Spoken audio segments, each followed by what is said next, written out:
I guess this all started on a Tuesday morning I'll never forget. Normally, I wouldn't be anywhere near that cafe. It's a trendy little spot with overpriced matcha and baristas who wear beanies indoors. But that day, my client's office was just a few blocks down, and I had a 10 a.m. presentation. So I figured I'd sit down early, grab a coffee, and run through my slides. I never expected to see my wife there. She was supposed to be at her own office across town. She'd told me she had back-to-back virtual meetings and wouldn't even have time for lunch. So when I spotted her walking in, dressed a little too polished for a Zoom-heavy day, I instinctively ducked behind the menu board. I don't know why. Maybe some sixth sense kicked in. Something didn't feel right. She didn't see me. She walked past with her phone in hand, smiling at someone behind her. That someone turned out to be a man, not just a coworker, not a friend. The way she leaned into him, how her hand grazed his chest as they laughed, it sent a cold ripple down my spine. I told myself not to jump to conclusions. Maybe it was innocent. Maybe he was gay. Maybe I was being ridiculous. But I didn't move. I sat there, frozen, one table over, hidden by a large fake plant and my laptop bag, listening. They sat down right behind me. Their conversation started casual, updates about work, a shared joke about a recent project. Then it shifted, subtly at first. She mentioned last Friday night, with a smile I hadn't seen from her in years. He laughed and whispered something I couldn't make out. She giggled. She doesn't giggle with me. Hasn't in forever. Then she said something I'll never forget. You make Monday mornings worth it. Even if I have to lie to him. That was it. That one sentence turned my blood cold. I sat there, hands trembling around my coffee, heart beating like I'd just run a mile. I didn't know what to do. Confront her right there? Cause a scene? Demand answers? Instead, I listened. She told him about how she'd set up fake meetings to cover their lunches together. How she sometimes muted my calls just to extend their time. She laughed about how clueless I was. How I still kissed her goodnight, not knowing what she'd done that day. Every word felt like a knife. He wasn't just a fling. They had their own little world, inside jokes, memories, plans. She said something about booking that cabin again this winter, and I realized this wasn't new. This had been going on for a while, possibly years. And all that time, I was the guy who brought her tea when she had cramps, who made her lunch when she was too busy for breakfast, who sat in the dark wondering why she didn't want to be touched anymore. As they stood to leave, she brushed a crumb off his shirt. He touched her lower back. She looked at him like I used to dream she'd look at me. Then they left, and I just sat there. I hadn't moved. I hadn't said a word. I felt like the air had been vacuumed out of the room. I don't even remember how I got through my client meeting that day. I just remember driving home, staring out the windshield, wondering what the hell just happened. I wasn't ready to confront her. Not yet. First, I needed proof. Because what I heard at that cafe, it was just the beginning. I didn't sleep that night. Not even for a minute. I laid there beside her as she scrolled through her phone, her body turned slightly away from me like it always had been lately. I watched the soft glow of the screen light up her face, and I wondered what lies were being typed, what games were being played, and whether I'd ever truly known the woman lying next to me. She looked so calm, peaceful even. Meanwhile, my insides were torn apart. I couldn't confront her. Not yet. I knew better than to walk into a war without weapons. She'd deny it. Cry maybe. Accuse me of not trusting her, of misunderstanding what I heard. I'd be made to feel crazy, paranoid. Gaslighting 101. No, I needed evidence. So I waited. And I watched. The next morning, I told her I had to leave early for an out-of-town meeting. I kissed her on the forehead, pretending everything was fine, and I sat in my car around the block until I saw her leave. She was wearing that same smile again. The one that used to be mine. Now it belonged to someone else. She didn't drive to her office. She went back to that same cafe. I parked down the street and watched from inside a bookstore. 10 minutes later, he showed up. They didn't go inside this time. They walked, hands brushing accidentally at first, then clasped together like they were high school sweethearts hiding from their parents. They stopped at a bench in a quiet part of the park. He touched her face. She leaned into him. And then they kissed. Right there. In broad daylight. It was like watching my life be edited out of the picture. The moment was burned into my brain, but I needed more than a memory. So I pulled out my phone and started recording. I didn't even feel like myself doing it. I felt numb, robotic, but I needed something she couldn't deny. Over the next few days, I kept playing the role of the oblivious husband, waking up early, cooking breakfast, pretending not to notice when she turned her phone face down. But behind the scenes, I was digging. I started checking our shared credit card statements. I cross-referenced her work calendar with her location history, which, ironically, she had forgotten to disable on our shared Google account. I even called in a favor from a buddy of mine who runs IT at a security firm. What we found was worse than I imagined.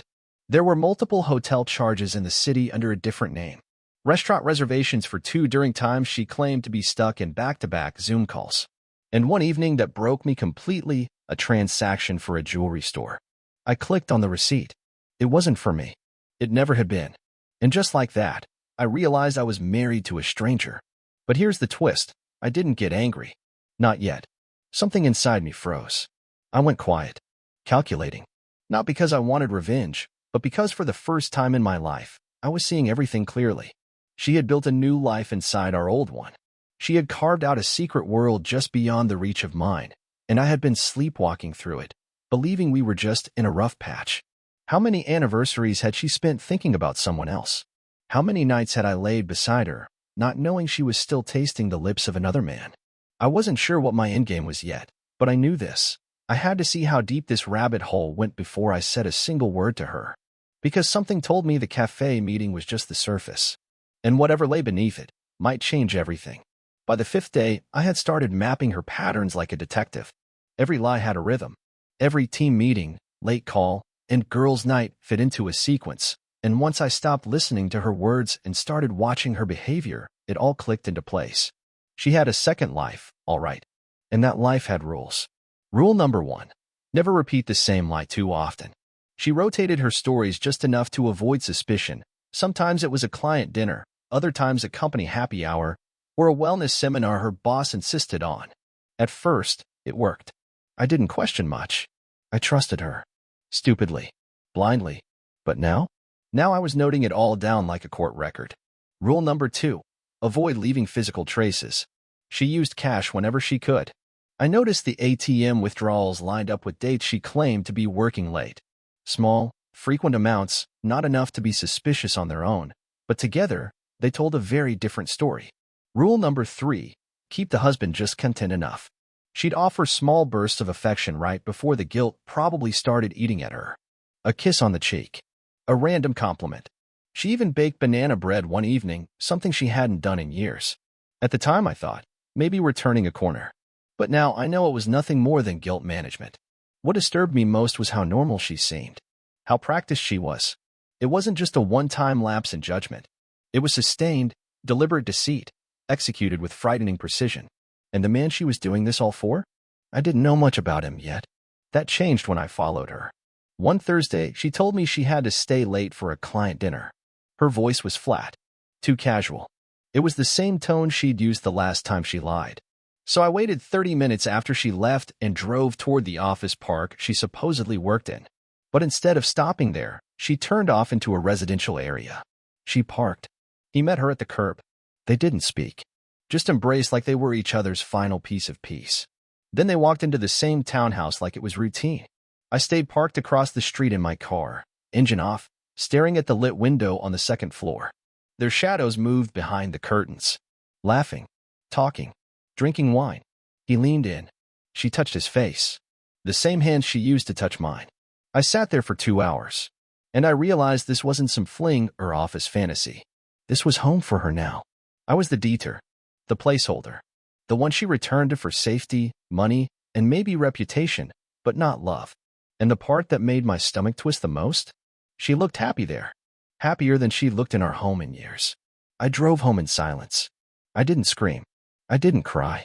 I sat in the driveway until 2 a.m., then quietly walked inside and laid in bed beside her, pretending I didn't know she had just come from another man's arms. The next morning, she acted like nothing happened. Made coffee, kissed my cheek, told me she hoped I wasn't too stressed with work. It was surreal, a performance, and I realized she'd gotten very good at it. But so had I, because I smiled back and said, "I'm fine." And from that moment forward, I wasn't just documenting. I was preparing, not for revenge, not for violence, but for the truth and what I was going to do when I had it all in my hands. Because if she thought I was going to stay in the dark forever, she'd soon find out how wrong she was. The day everything really shifted wasn't when I caught her in that townhouse. It was the day I found the folder. She was out running errands, or so she said, and I was home alone. I didn't mean to snoop. Not exactly. But something about the way she always guarded her laptop like a nuclear briefcase got under my skin. I'd never touched it before. I respected her privacy, trusted her. But that morning, I walked past it sitting open on the kitchen table, and the screen was still glowing. I paused. She never left it unlocked. But it was. And in that split second, the old version of me, the naive, faithful husband, died. I opened the drive. There wasn't much in plain view. Work files, random photos, budgets. But then I saw it. A folder buried 3 levels deep in a subfolder labeled Taxes. Inside it were dozens of images. Not of us. Not of family vacations. These were different. They were of him. Of them together. Selfies at bars. At the beach. In a cabin somewhere with snow outside the window. Photos where she looked free, unguarded. Almost like a version of herself I hadn't seen since our first year of marriage. And then I saw a video. I shouldn't have clicked it. But I did. It was them sitting on a couch, laughing. She had her head on his shoulder. He was holding a glass of wine, speaking softly into her ear. They looked like a couple that had known each other forever. And then, clear as day, she looked into the camera and said, "Sometimes I wish I could stop pretending. Just move in here and never go back." He laughed and said, "Then do it." She sighed. "Not yet." He'd fall apart. That's when I shut the lid. I couldn't breathe. The room felt smaller. The walls closer. She wasn't just cheating. She had emotionally relocated. She was living a full parallel life with a future she was actively planning, and I was the only idiot still clinging to what we once were. I went for a walk after that. I didn't know where I was going. I just knew I had to get out before I said something I couldn't take back. The lies were one thing. The physical part, brutal as it was, could almost be explained away as desperation or impulse. But the hope in her voice when she talked about leaving me? That cut deeper than any betrayal. I walked for hours. Around the neighborhood, past the park where we used to take evening walks, through the streets where we once held hands as a couple. Everything looked the same, but nothing felt the same. And somewhere between mile 2 and 3, I made a decision. I was going to get every last detail. Not to trap her. Not to destroy her. But because after all the years I gave her, after the loyalty, the forgiveness, the efforts to revive our spark, I deserved to understand who I was actually married to. I started logging everything. I kept screenshots of her calendar. I bought a second phone and used it to record audio when she was on her conference calls. I used a cloud drive she didn't know about and stored everything there. Not to blackmail her. Not to shame her. But because if she ever dared to look me in the eyes and tell me it was just a mistake, I was going to be ready. And then something unexpected happened. The man, the one she was seeing, reached out to me. It was a burner email. No name. Just a subject line that read, "We should talk. Before it gets worse." I stared at that message for a long time. Then I hit reply. Because now, it wasn't just about my wife anymore. Someone else had entered the game. And I was ready to hear what he had to say. I sat there staring at the email, reading it over and over like it was written in a language I almost understood but didn't quite believe. We should talk. Before it gets worse. No signature. No context. No attachments. Just that one chilling line. I hovered over the reply button for a full 5 minutes before I typed, "Who are you?" and hit send. He didn't answer right away. For 2 days, nothing. I thought maybe it was a cruel joke, or maybe she'd found out I was onto her and planted it to throw me off. But then, on a cold Sunday morning, a second email came through. This one had a name. Caleb. He claimed he was the man my wife had been seeing. Claimed he didn't know she was married for the first few months. Claimed that once he did find out, she told him they were basically separated, living like roommates, and that I was controlling and emotionally distant. His words, not mine. He said he was reaching out because things didn't add up anymore. That she was becoming reckless, saying things that didn't make sense, contradicting herself. That she'd once told him I cheated on her, and that he had only recently begun to wonder who the real liar was. It felt like being stabbed and stitched at the same time. I didn't want to believe him. I wanted to think he was just covering his own guilt. But part of me knew. Deep down, I knew. Because that's how good she was. She didn't just cheat physically. She rewrote reality. She created versions of people to fit her needs, painting herself as the victim no matter the damage she left behind. I asked him to meet me, anonymously, in public, no drama. He agreed. We chose a bench at the far end of Oakwood Park, early on a weekday morning when most people were still commuting or asleep. He looked normal. Not some overconfident alpha cliché or polished corporate guy. Just a man in his early 40s with tired eyes and a hesitant posture. He didn't shake my hand. Just sat beside me in silence for a moment before saying, "I didn't mean for this to happen." "Neither did I said. Then we talked. He told me everything. Their first meeting at a work event, their connection over shared music taste, how she flirted but played innocent until one day she accidentally ended up alone with him during a client trip. How it escalated fast. How she was always the one to initiate. He seemed ashamed, but I couldn't tell if it was guilt over what he did to me, or fear of what she'd do to him if she found out we met. Then he dropped the bomb. "She said you hit her." I blinked. "What?" "She told me you had anger issues. That you got violent once after drinking. Said you scared her." I almost laughed. I've never raised my hand to anyone in my life, let alone my wife. I was the guy who walked out of rooms to avoid fights, who slept on the couch voluntarily when she needed space. And she'd painted me as abusive? I felt something shift inside me then. This wasn't just betrayal anymore.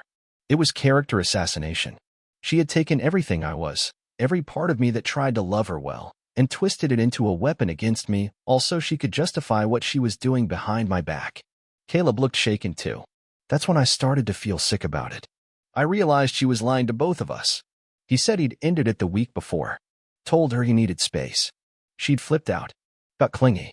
Accused him of abandoning her. Begged him not to leave her alone in that house with me. And now, according to him, she was spiraling. That part? I believed. She was never good at losing control. We parted ways without promises or plans. Just a nod. Two men broken by the same woman in different ways. As I walked back to my car, my thoughts were racing. It wasn't about Caleb anymore. He was a pawn, just like me. And it was time I stopped playing defense. When I got home, she was in the kitchen, humming. She smiled at me and said, "You're home early." I smiled back, because I finally knew what I had to do next. And it started with getting everything out in the open. For a few days, I kept everything exactly the same. Same routine. Same conversations. Same polite distance. It wasn't because I was scared. It was because I was preparing. I didn't want some loud, explosive scene. No yelling, no table flipping, no drama. I wanted her to hand me the truth with her own trembling hands, knowing she couldn't spin it anymore. Because here's the truth I finally understood. You don't catch someone like her in a lie by confronting the lie. You catch her by letting her believe she's still winning, right up until the floor disappears beneath her. That Friday, I asked her to have dinner with me. Something I hadn't done in months. She hesitated at first, probably sensing something unfamiliar in my tone, but eventually she agreed. I made a reservation at the rooftop restaurant where we'd had our engagement dinner 12 years earlier. Sentimental, nostalgic. The perfect setup. She dressed beautifully. I'll give her that. Polished, graceful, still the woman who could walk into any room and draw attention. And I saw the performance begin again, the soft voice, the playful tone, the casual, "How's work going?" as if she hadn't spent the past several months tearing down everything I'd built inside our marriage. We made small talk for a while. Ordered wine. Discussed the kids of our friends, the weather, the price of gas. It was surreal, like having dinner with an actress playing your wife. She was so smooth, so skilled. But then, about halfway through the meal, I leaned forward slightly and said her name, not gently, but not harshly either. Just firmly enough to let her know the performance was over. She looked up, and I asked, "When were you planning on telling me?" Her face didn't change much, just a flicker of something behind her eyes. A calculation. Not confusion, not guilt. A scan. Like she was determining which version of the truth to deliver. The problem was, I already had them all. She went with deflection first. "Tell you what?" I smiled. "That you're in love with someone else. That you're staying late at work for a man named Caleb.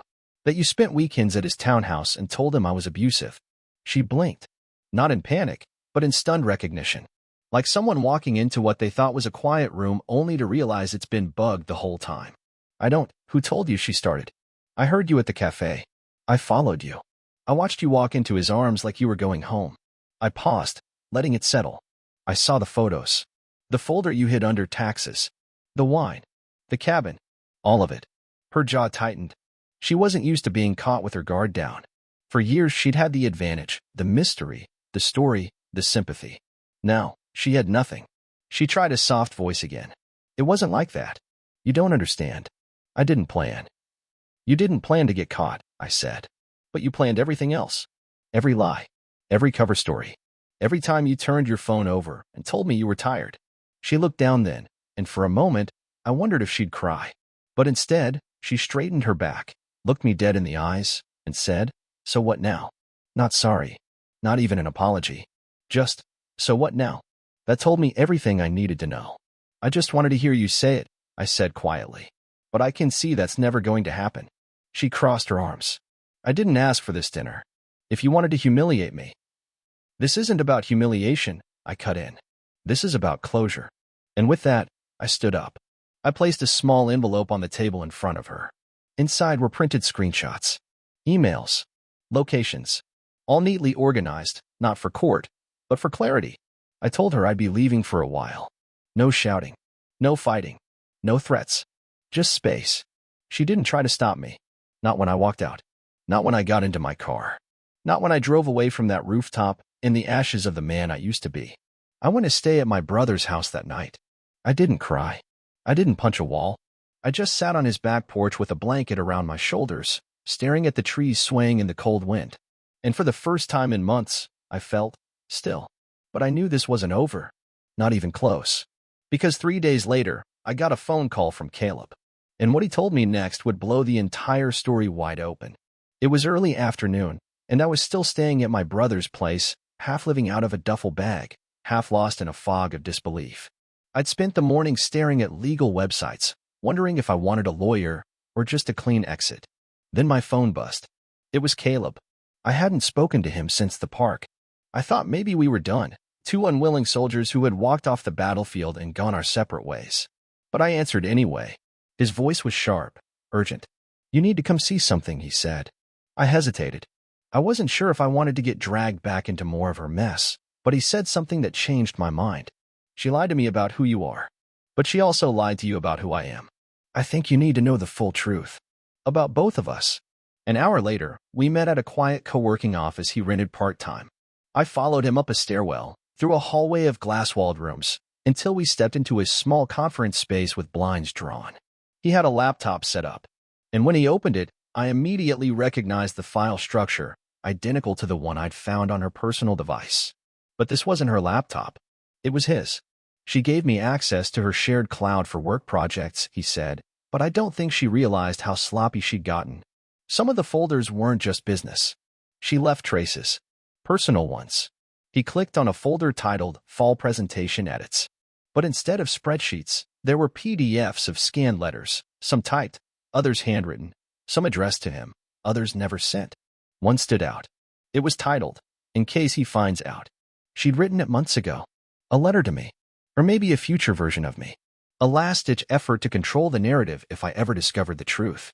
The letter was full of justifications, pages of self-pitying explanations about how I stopped making her feel seen, how she waited for things to change, how I was so busy being reliable that I'd forgotten how to be romantic. But the tone wasn't apologetic. It was calculated. She was preparing her defense, not for me, but for the people around us. Friends. Family. Maybe even a courtroom. She told me once, Caleb said, that if you ever found out, she'd spin it so hard you'd look like the villain. I stared at the screen in silence. That's when Caleb pulled out his phone. I recorded a conversation 2 weeks ago. Not proud of it. But after I started realizing the lies, I hit record during one of our arguments. He played it. Her voice, unmistakable. Calm. Cold. He's not going to leave me. He's too passive. He won't fight me in court. I've got everything in my name anyway. The house. The car lease. Even the damn coffee machine. He'll walk. He always walks. I didn't know whether to laugh or throw something. She had planned for every outcome except one, that I'd stop walking and start watching. Caleb paused the recording. "There's more," he said. "She's been talking to someone else. Another guy. Different number. She used to leave the room to text him. Last week, I saw a message pop up. She forgot to silence her phone. He handed it to me. The number wasn't saved. Just a string of digits and a flirtatious message. Last night was perfect. I'll see you again after the weekend. He'll never know." I stared at the phone. Are you saying? Caleb nodded. I wasn't the only one. She had been running multiple lives. While I was working overtime to pay off our mortgage, she was collecting emotional insurance policies, backup plans in case one affair collapsed. It was never about love. It was about power, control, ego. She needed to feel wanted, adored, irreplaceable. And if one man fell away, she had another already waiting in the wings. I felt the air drain from my lungs. But I also felt something else. Freedom. Not because it hurt less, it hurt more than I knew how to process, but because the illusion was shattered. She wasn't some tragic woman who fell out of love. She was an architect of deception. And now I could finally stop wondering what I did wrong. I hadn't failed as a husband. I'd just been married to someone who never intended to be a wife. I thanked Caleb. I told him we were done now, no more meetings, no more secrets. I didn't want to build a friendship on shared trauma. We both survived her, and that was enough. I drove back to my brother's place, silent the whole way. But in my pocket was a flash drive with everything I needed. Not for revenge, for release. Because the next step wasn't about her anymore. It was about choosing how I wanted the rest of my life to look. And that started with one final, private conversation. With her. I didn't tell her I was coming. I didn't send a warning text. I didn't call ahead. I just showed up at our house on a quiet Wednesday afternoon, knowing she'd be home. I parked in the driveway like it was any other day. Except it wasn't. It would be the last time I ever walked through that front door as her husband. She was in the kitchen, pouring a glass of wine. When she saw me, she froze. That smile she always wore like armor vanished, and something unfamiliar crept into her eyes, not guilt, not fear, but recognition. She knew the game was over. I just came to talk, I said. She nodded slowly, set the glass down, and sat at the dining table. Same table where we used to plan vacations. Eat takeout. Dream out loud. Now it was just two strangers sitting across from each other, surrounded by echoes of a life that no longer existed. I'm not here to fight, I said. I'm not here to dig through the past anymore. You made your choices. So did I. She opened her mouth, maybe to apologize or defend herself, but I held up a hand. I don't need anything from you now. No confessions. No explanations. I've seen enough. I've heard enough.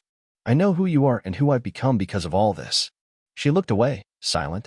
I placed a folder on the table, a simple, neatly labeled envelope with everything she'd tried to hide, collected with patience and precision. Not to threaten her. Not to hold it over her head. But to close the book properly. No open endings. No what-ifs. I'm filing tomorrow, I said. I've already moved most of my things. I'll send someone to get the rest. You can keep the house. The car. Whatever. I don't care. I don't want pieces of something that died a long time ago. Her voice was barely above a whisper. And what happens now? I stood up. What happens now, I said, is I finally get to be free.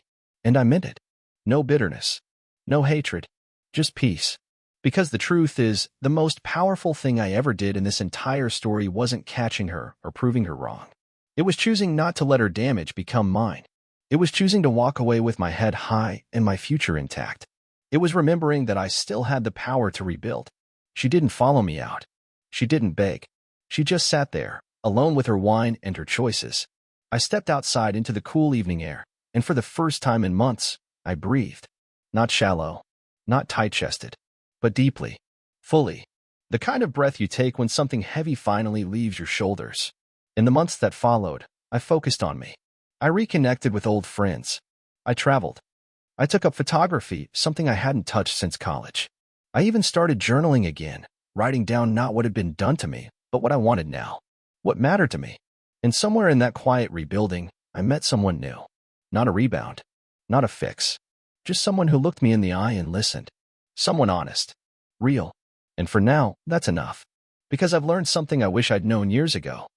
Sometimes the most loving thing you can do is let go. And sometimes, the greatest strength isn't staying and fixing a broken lie. It's walking away to find the truth. That's what I did. And I've never looked back.